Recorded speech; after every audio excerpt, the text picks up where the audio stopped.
ठंड का कहर। उत्तर भारत के एक छोटे से गांव में कड़ाके की ठंड पड़ रही थी। रात का समय था और पूरा गांव ठंडी हवाओं की चपेट में था। आकाश में बादल छाए हुए थे और हल्की बर्फबारी शुरू हो चुकी थी। लोग अपने अपने घरों में आग जलाकर बैठ गए थे, लेकिन गांव के बाहर एक बुजुर्ग महिला चंपा अकेली अपने फूस की झोपड़ी में ठंड से जूझ रही थी। चंपा के पास न ढंग के कपड़े थे, न आग जलाने का इंतजाम। उनके पति का कई साल पहले देहांत हो चुका था और बेटा शहर जाकर अपनी दुनिया में व्यस्त हो गया था। इस उम्र में वह किसी तरह गांव वालों के दिए खाने पर गुजारा कर रही थीं। उस रात ठंड ने अपनी सारी हदें पार कर दी थीं। चंपा कांपते हुए झोपड़ी के कोने में बैठी थी। उनका शरीर सुन्न पड़ रहा था और सांसें भारी हो रही थीं। लेकिन गांव के लोगों को इस बात का कोई अंदाजा नहीं था कि चंपा इस ठंड में अकेली जिंदगी और मौत की लड़ाई लड़ रही है।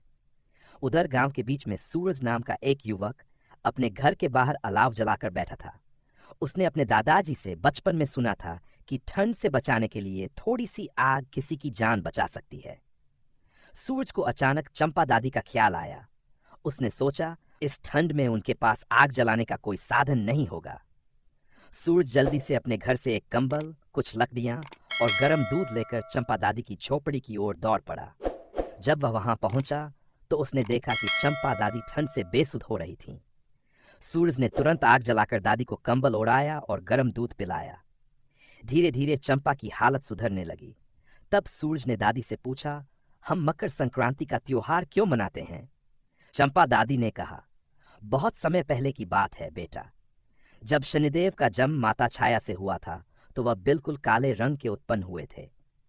तब भगवान सूर्य ने उन्हें देखकर कहा था कि वह मेरा पुत्र नहीं है, और उन्हें वो उनकी माता छाया को अलग कर दिया था। शनिदेव और उनकी माता जिस घर में रहते थे उसे कुंभ कहा जाता था। जब छाया ने अपने पुत्र के बारे में ऐसे अपशब्द सुने तो उन्हें सूर्यदेव पर बहुत क्रोध आया और उन्होंने सूर्यदेव को कुष्ठ रोग होने का शाप दे दिया। इसके बाद सूर्यदेव ने भी क्रोधित होकर शनिदेव और उनकी माता छाया के घर को जला डाला।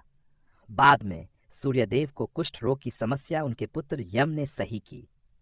यम ने अपने पिता से कहा कि वह माता छाया से उचित व्यवहार करें। यह सुनकर सूर्यदेव शनिदेव से मिलने उनके घर गए, लेकिन जब वह वहां पहुंचे अपने पिता का स्वागत किया।